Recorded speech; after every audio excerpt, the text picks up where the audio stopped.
사도 바울이 3차 여행을 마무리하고 예루살렘에 방문했다가 붙잡혀 가지고 지금 수년째 붙잡힌 상태에서 신문을 받다가 드디어 이제 오늘 본문을 보면 이탈리아 로마로 압송을 당하게 됩니다.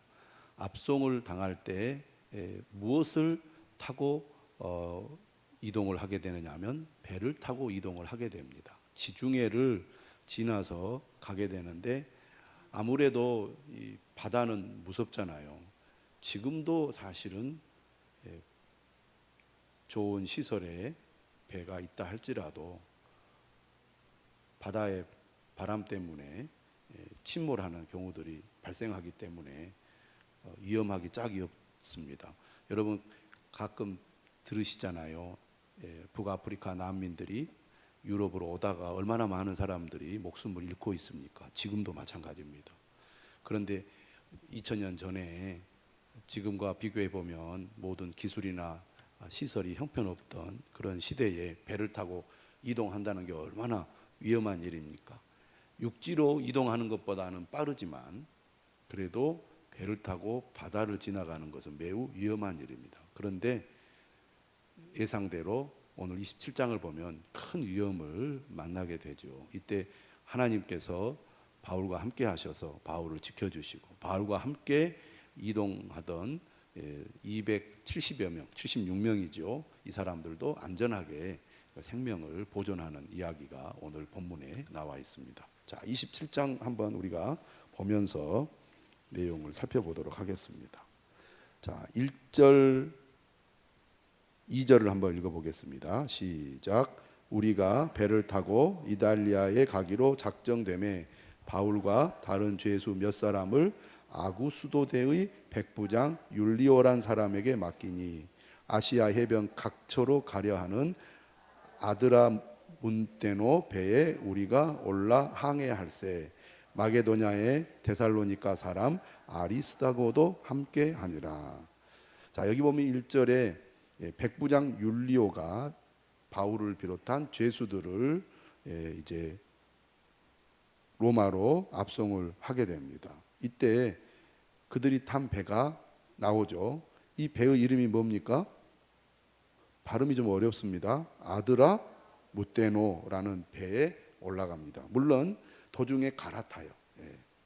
뒤에 보면 우리가 6절에 갈아타는 것을 보게 됩니다. 자, 그리하여 드디어 이제 출발을 하게 되는데요. 자, 3절 한번 읽어보겠습니다. 시작. 이튿날 시돈에 대니 율리오가 바울을 친절히 대하여 친구들에게 가서 대접받기를 허락하더니. 기본적으로 바울은 어떤 사람입니까? 로마 시민권을 가지고 있는 사람입니다. 그래서 함부로 대해서는 안 되는 사람이죠. 이제 죄수로 지금 황제에게 항소하여 상고하여 지금 로마로 압송이 되지만 이 사람은 특별한 사람이기 때문에 매우 조심스럽게 대하는 것을 볼 수가 있습니다. 자, 이제 한번 영상 우리 한번 보겠습니다. 지도를 한번 볼 필요가 있을 것 같아요. 자, 보인가요? 글씨가 잘 안 보일 것 같은데. 자, 보입니까? 예, 다행입니다. 여기 좀 화면을 약간 어둡게 해주시면 좋을 것 같습니다. 지금 출발하는 데가 어디죠? 가이사랴입니다. 그렇죠. 지금 파란색으로 되어 있는 그림이 바로 지중해죠. 지중해가 얼마나 큰지 알 수가 있습니다. 이렇게 큰 지중해에 지금 동쪽 끝에서 출발을 합니다. 그래서 가이사랴에서 어느 항구를 지금 지나가게 되냐면 시돈. 우리가 시돈하고 또 유명한 데가 어디죠? 두로. 바로 이 가이사랴 북쪽에 있습니다. 시돈과 두로가. 그래서 시돈에 머무릅니다.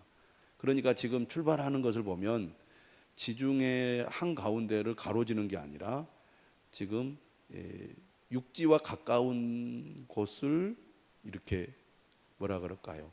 지나서 이렇게 돌아가는 것을 볼 수 있습니다. 그만큼 바다 바람이 무섭고 언제 어떻게 풍랑이 일어나서 배가 뒤집어질지 모르기 때문에 지금 항로가 이렇게 이제 그 해안선을 따라서 이렇게 지나가도록 되어 있습니다.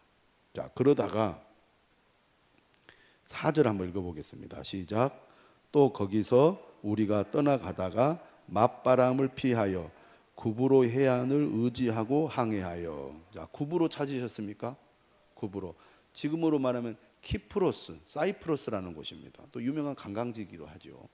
이 곳을 이렇게 이제 맞바람이 막 부니까 배가 앞으로 가기가 어렵잖아요. 그것을 조금 이제 막기 위해서 구브로 해안을 이제 의지해서 항해를 합니다. 자, 5절 읽어보겠습니다. 길리기아와 밤빌리아 바다를 건너 루기아의 무라시에 이르러. 무라라는 곳에 이르렀습니다.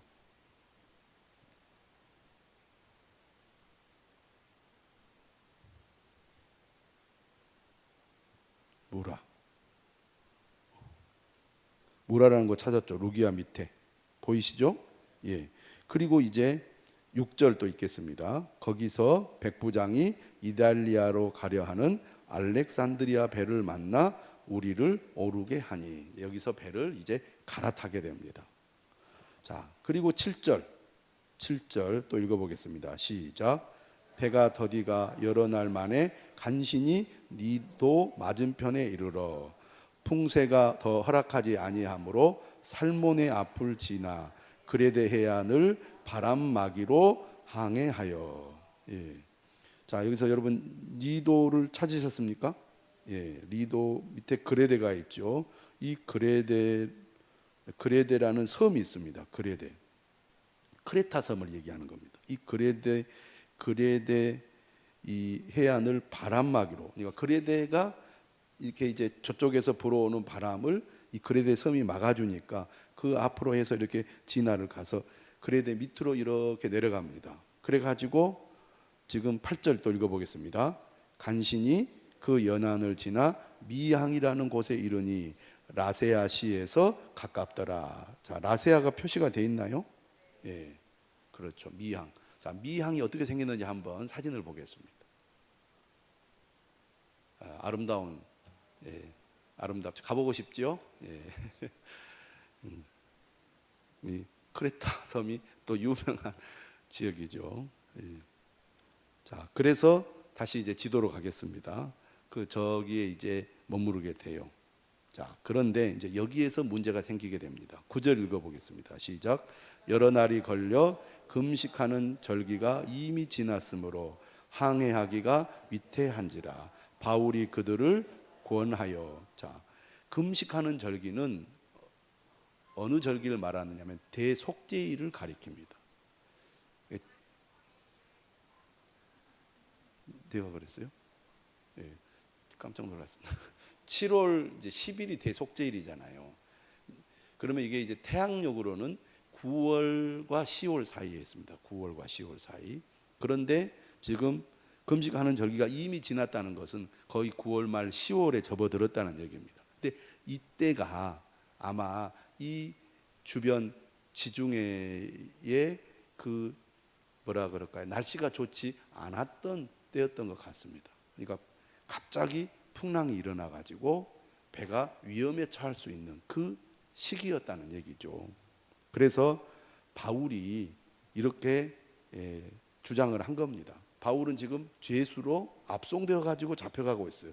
물론 로마 시민권을 가지고 있는 좀 특별한 인물이긴 하지만, 자, 바울이 뭐라고 얘기합니까? 10절 읽어보겠습니다. 시작. 말하되 여러분이여 내가 보니 이번 항해가 하물과 배만 아니라 우리 생명에도 타격과 많은 손해를 끼치리라 하되.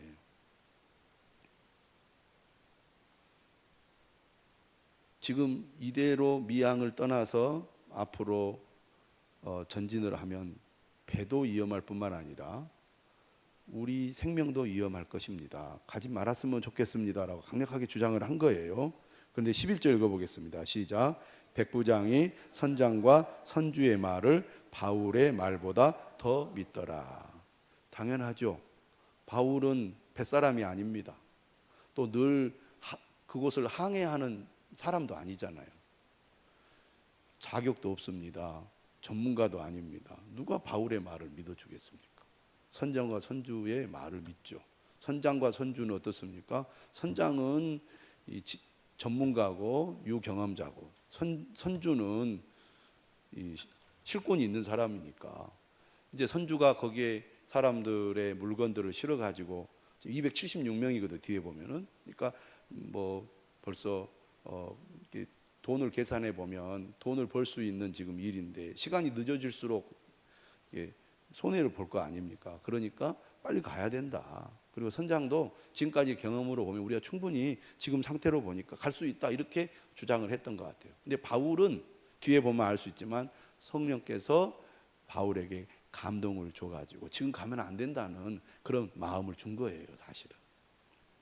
여러분, 예수님께서 배에 오르셨을 때 어부들에게 뭐라 그랬습니까? 깊은 데로 던져라, 오른쪽에 던져라, 그러지 않습니까? 밤새 고기를 잡지 못하고 이제 다 그물을 싣고 있는데 그물을 던지라고 하니까 무슨 소리입니까? 우리가 밤새 정말로 한 마리도 못 잡았고 오늘은 지금 안 되는 날입니다, 못 합니다, 이렇게 해야 이제 일반적인 그 반응인데, 베드로가 뭘 했습니까? 우리가 밤이 맞도록 수고를 하였지만 주님의 말씀에 의지하여 그물을 던지리이다 해가지고 많은 물고기를 잡았잖아요. 주의 성령에 사로잡혀 하나님의 말씀을 전한 바울의 말을 이 사람들은 듣지를 않은 거죠. 자, 그리고 이제 밀어붙여서 출발을 합니다. 자, 12절 읽어보겠습니다. 시작. 그 항구가 겨울을 지내기에 불편하므로 거기서 떠나 아무쪼록 베닉스에 가서 겨울을 지내고자 하는 자가 더 많으니 베닉스는 그레데 항구라. 한쪽은 서남을 한쪽은 서북을 향하였더라. 자, 지도를 보시면 지금 어디에 있습니까? 미항에 있습니다. 미항에 있고 옮기려는 지금 항구는 그렇게 멀지 않아요. 사실은 멀지 않아. 같은 그레데 섬에 있는 베닉스라는 지역으로 지금 가겠다고 하는 겁니다. 가려는 이유가 무엇입니까? 여기 분명히 나와 있죠. 미항이라는 항구가 겨울을 지내기에 불편한 것입니다. 그러니까 인간적인 판단이죠. 인간적으로 판단해 볼 때 미항에 이 수많은 사람들이 머무르기가 불편했기 때문에 훨씬 더 좋은 조건과 환경을 가지고 있는 베닉스로 이동을 하는 것이 옳다고 판단을 한 겁니다. 매우 합리적이고 상식적인 판단이죠. 그리고 실제로 멀지도 않아요. 조금만 가면 됩니다. 조금만 가면 돼요. 그런데 바울은 아니다, 가면은 위험한 일을 당할 수 있으니 가서는 안 됩니다라고 주장했는데 바울의 말이 시도 먹히지 않는 거죠. 어떻게 보면 너무나 당연한 결과입니다. 자, 그래서 드디어 출발을 합니다. 13절 읽어보겠습니다. 시작. 단풍이 순하게 불매 그들이 뜻을 이룬 줄 알고 닻을 담아 그레데 해변을 끼고 항해하더니, 출발을 했더니 정말 다행스럽게도 날씨가 매우 좋아서 아주 부드럽게 이제 베닉스 항구로 가게 된 겁니다. 출발을 하게 된 거예요. 출발이 좋았어요. 남풍이 순하게 불매. 바울 말 들었으면 큰일 날 뻔했다. 봐라, 우리 말이 맞지 않느냐.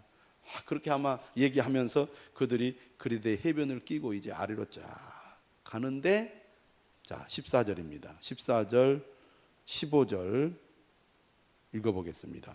16절까지 시작. 얼마 안 되어 섬 가운데로부터 유라굴라라는 광풍이 크게 일어나니 배가 밀려 바람을 맞추어 갈 수 없어 가는 대로 두고 쫓겨가다가 가우다라는 작은 섬 아래로 지나 간신히 거루를 잡아, 자 17절까지 읽겠습니다. 끌어올리고 줄을 가지고 선체를 둘러 감고 스르디스에 걸릴까 두려워하여 연장을 내리고 그냥 쫓겨가더니, 자 처음에는 좋았어요.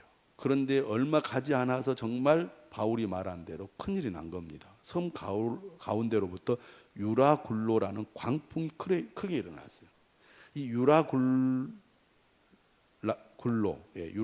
이 유라굴로라는 단어는 두 단어의 합성어인데요, 유로스라는 단어와 클리돈이라는 단어의 합성어입니다. 유로스는 동풍이라는 뜻을 가지고 있고 클리도는 거친 파도라는 뜻을 가지고 있어요. 북동풍이 불어가지고 갑자기 이 폭풍을 일으키는 그런 현상을 가리킵니다. 그러니까 이런 이 폭풍은 잠잠하다가 갑자기 일어나는 거기 때문에 대비하기가 어려웠던 거죠. 그래서 거기 내용을 보시면 유라굴로라는 광풍이 크게 일어났습니다. 배가 밀려 바람을 맞추어 갈 수 없어요. 그러니까 지금 이렇게 돛을 이렇게 올렸는데 그게 안 되는 거예요. 앞으로 전진이 전혀 안 되는 것입니다. 그러니까 막 바람에 쫓겨가는 거죠. 그런데 가우다라는 작은 섬 아래로 지나가다가 간신히 거루를 잡았습니다. 거루는 뭡니까? 거루는 큰 배에 딸린 돛없는 작은 배를 가리킵니다. 한마디로 말하면 구명정 같은 거죠. 그래서 그것을 이제 아마 매달아 가지고 이 큰 배에 매달아 가지고 항해를 했던 것 같아요. 근데 이제 막 바람이 세게 부니까 이 거루가 막 옆으로 이렇게 흩어져 가는 거죠. 그래 가지고 그게 이제 그 거루를 잡아서 끌어올려 가지고 줄을 가지고 선체를 둘러 감습니다. 또 스르디스라는 게 나오는데 스르디스 여러분 성경에 그 표시가 되어 있죠. 모래톱입니다. 북아프리카 해안에 있는 그런 두 모래톱 가운데 하나인데요. 리비아와 투니시아 해안에서 넓은 만을 형성하고 있는 두 모래톱만을 가리키는 겁니다. 근데 거기에 걸리면 또 문제가 생기잖아요. 그래서 연장을 내려서 막 이제 대비를 하는데 바람이 워낙 세게 부니까 본인들이 가려고 하는, 다시 말하면 베닉스라는 그 가까운 곳으로 가지 않고 이 배가 어디로 가버리냐, 지중해 가운데로 막 지금 이 정처 없이 가버리는 거예요. 통제가 안 되는 상황에 처하게 됩니다. 무려 며칠 동안 이 바다 가운데서 헤매게 됩니까? 27절에 보니까요, 열 나흘째까지 옵니다. 14일 동안 완전히 바다 가운데서 배가 그냥 막 이리 갔다 저리 갔다, 사방에 아무것도 보이지 않는, 육지가 보이지 않는 데까지 가버리게 된 거예요. 자, 그 내용이 나옵니다. 자, 얼마나 지금 심각하고 위험한 상황에 처해 있는지를 또 한번 읽어보도록 하겠습니다. 18절 한번 읽어보시죠. 시작. 우리가 풍랑으로 심히 애쓰다가 이튿날 사공들이 짐을 바다에 풀어버리고, 19절, 사흘째 되는 날에 배의 기구를 그들의 손으로 내버리니라. 20절, 여러 날 동안 해도 별도 보이지 아니하고 큰 풍랑이 그대로 있음에 구원의 여망마저 없어졌더라. 아, 이제 죽었구나 할 정도까지 이르게 된 거예요. 자, 그러면서 21절 또 읽겠습니다. 시작. 여러 사람이 오래 먹지 못하였음에 바울이 가운데 서서 말하되, 여러분이여 내 말을 듣고 글에 대해서 떠나지 아니하여 이 타격과 손상을 면하였더라면 좋을 뻔하였느니라. 여기까지만 들어보면 바울이 좀, 너희들 내 말 안 들어서 골탕 먹은 거야, 고소하다, 이렇게 느껴질 수 있어요. 그런데 바울이 이 말을 하는 의도가 있습니다. 여러분이 내 말을 듣지 않았더라면 이런 어려움을 겪지 않았을 것이다. 이 말을 하는 이유는 지금 내가 다시 여러분들에게 하려는 말 또한 여러분들이 무시하지 말고 잘 귀담아 들어줬으면 좋겠다 하는 말을 하려고 이 말을 하는 거예요. 그럼 바울이 지금 무슨 얘기를 하느냐? 자, 22절부터 26절까지 한번 읽어보겠습니다. 시작. 내가 너희를 권하노니 이제는 안심하라. 너희 중 아무도 생명에는 아무런 손상이 없겠고 오직 배뿐이리라. 내가 속한 바 곧 내가 섬기는 하나님의 사자가 어젯밤에 내 곁에 서서 말하되, 바울아 두려워하지 말라. 내가 가이사 앞에 서야 하겠고 또 하나님께서 너와 함께 항해하는 자를 다 내게 주셨다 하였으니, 그러므로 여러분이여 안심하라. 나는 내게 말씀하신 그대로 되리라고 하나님을 믿노라. 그런즉 우리가 반드시 한 섬에 걸리리라 하더라. 아멘. 하나님의 방식과 사람의 방식이 이렇게 다른 거예요. 안전하다고 보였는데 위험했고요, 위험하다고 보이는데 안전하다고 말합니다. 우리는 우리의 판단과 경험으로 선택을 할 때가 많습니다. 근데 우리가 보기에는 괜찮은 것 같아요. 안전한 것 같아요. 확실한 것 같아요. 근데 그게 하나님의 뜻이 아니면 우리가 선택한 그 길이 안전하지 않고 오히려 위험한 경우가 있고요. 인간의 시각으로 볼 때 참 위험하다, 큰일 났다, 도저히 안 된다, 어려울 것이다, 이런 상황도 하나님이 허락하시면 오히려 그 상황이 결론적으로는 안전한 그런 선택인 경우가 있다고 말입니다. 지금 바울이 하는 말이 그래요. 여러분은 눈에 보기에 안전하게 생각했을지 몰라도 여러분의 욕심을 따라간 그 길은 위험한 길이었습니다. 왜? 하나님이 하지 말라고 했는데 여러분이 했기 때문입니다. 지금 여러분이 생각할 때는 이제 더 이상 희망이 없고 여기서 죽을 것 같다고 여러분이 생각할지 모르지만 하나님이 여러분에게 말씀하십니다. 안전할 것이라고, 다 괜찮을 것이라고. 그러니 여러분이 처한 상황만 보고 절망하지 말고 내가 전하는 하나님의 말씀을 여러분 들으십시오. 그리고 용기를 잃지 마십시오. 우리가 반드시 한 섬에 들어가게 될 것입니다. 별도 보이지 않고 태양도 보이지 않아요. 사방이 정말로 바다입니다. 육지가 보이질 않아요. 그런 상황에서 지금 나흘 이상을 막 헤맸는데 얼마나 힘들었겠어요. 근데 바울이 하나님의 말씀을 전하는 겁니다. 두려워하지 말라. 내가 가이사 앞에 서야 하겠고 또 하나님께서 너와 함께 항해하는 자를 다 내게 주셨다. 하나님께서 바울을 여전히 붙들고 있습니다. 아직 바울의 사명이 끝나지 않았어요. 우리가 그런 얘기 많이 하잖아요. 사명이 있는 자는 죽지 않는다고. 근거 없는 얘기가 아닙니다. 하나님께서 바울에게 그런 얘기 하셨잖아요. 네가 가이사 앞에 설 것이다. 그러기 때문에 지금 죽을 수 있는 상황에서도 내가 너의 생명을 보존하리라. 여러분이 끝까지 사명을 감당하여 오랫동안 이 땅에서 살아가시기를 주님의 이름으로 축원합니다. 사명이 없다 그러면 여러분 하나님 데려가실 수 있어요. 근데 하나님 사명이 있지 않습니까? 그러면 여러분의 생명을 언제까지 지켜주실지 모릅니다. 자, 그래서 바울이 믿음을 가지고 강력하게 위험한 상황 속에서 사람들을 위로하고 안심시키는 말을 하고 있습니다. 우리 그리스도인들이 바울과 같이 이렇게 위험에 처해 있는 사람들을 위로하고 그들에게 용기를 심어주는 그런 역할을 해야 되지 않을까요? 자, 27절 드디어 14일이 지났습니다. 정말로 어떤 일이 그동안 있었을지 여러분 상상을 한번 해보십시오. 바다 한가운데서. 자, 27절부터 32절까지 읽어보겠습니다. 시작. 열 나흘째 되는 날 밤에 우리가 아드리아 바다에서 이리저리 쫓겨가다가 자정쯤 되어 사공들이 어느 육지에 가까워지는 줄을 짐작하고 물을 재어보니 20길이 되고 조금 가다가 다시 재니 15길이라 암초에 걸릴까 하여 고물로 닷넷을 내리고 날이 새기를 고대하니라. 사공들이 도망하고자 하여 이물에서 닻을 내리는 채 하고 거룻배를 바다에 내려놓거늘 바울이 백부장과 군인들에게 이르되 이 사람들이 배에 있지 아니하면 너희가 구원을 얻지 못하리라 하니 이에 군인들이 거룻줄을 끊어 떼어 버리니라. 자, 지금 14일이 지났어요. 사람이 이제는 어떻게 보면 이성을 잃어버릴 때입니다. 제대로 먹지도 못했어요. 먹지도 못하는 상태에서 14일이 지났는데 이제 사공들이 보니까 사공들은 그래도 전문가잖아요. 이게 몸으로 익힌 사람들이라 딱 보니까 육지가 얼마 남지 않았어요. 그러니까 이게 비이성적인 행동을 합니다. 나라도 살아야 되겠다. 그 배 안에 지금 276명이나 있는데 사공들이 지금 노를 저어야 될 사공들이 자기들만 살겠다고 거룻배를 끊어서 탈출을 해버리면 지금 바다 한가운데 있는 이 사람들이 죽게 생긴 거예요. 그래서 바울이 뭐라고 그러냐면 저 사람들 못 가게 해야 된다. 저 사람들 가버리면 여기 있는 사람들 다 위험하다. 그래서 어떻게 합니까? 이 거룻배 줄을 잘라가지고 거룻배를 바다 가운데로 보내버리는 거죠. 못하게. 지금 그렇고 있습니다.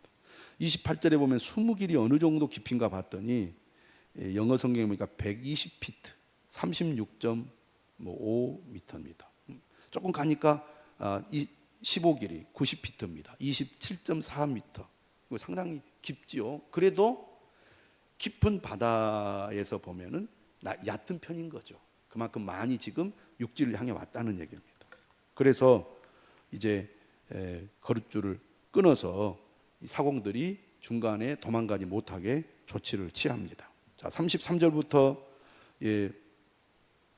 37절까지 또 읽어보겠습니다. 시작. 날이 새어가매 바울이 여러 사람에게 음식 먹기를 권하여 이르되 너희가 기다리고 기다리며 먹지 못하고 줄인 지가 오늘까지 열 나흘인즉 음식 먹기를 권하노니 이것이 너희의 구원을 위하는 것이요 너희 중 머리카락 하나도 잃을 자가 없으리라 하고 떡을 가져다가 모든 사람 앞에서 하나님께 축사하고 떼어 먹기를 시작하매 그들도 다 안심하고 받아 먹으니 배에 있는 우리의 수는 전부 276명이더라. 바울이 중요한 순간에 정말 생명을 살리는 역할을 하고 있습니다. 여러분, 사람이 모두가 다 이성을 잃어버리고 모두가 지금 어찌할 바 모르는 상황에서 바울은 하나님의 사명을 가진 자로서 이 배 안에 있는 사람들에게 생명을 살리는 역할을 하고 있습니다. 좀 영웅 같은 행동을 하는 거죠. 너희 중 머리카락 하나도 잃을 자가 없느니라. 사람들이 얼마나 지치고 힘들었는지, 앞이 캄캄한지 먹을 것이 있어도 음식을 먹지 않고 있는 거예요. 그런데 음식을 먹도록 권합니다. 그리고 바울이 하나님께 감사 기도를 하고 이렇게 이제 음식을 먹는 거예요. 마치 그냥 성찬을 하듯이, 마치 하나님께 예배드리듯이 그곳에서 지금 식사를 하고 있습니다. 자, 그리고 이제 38절부터 마지막 44절까지 읽겠습니다. 시작.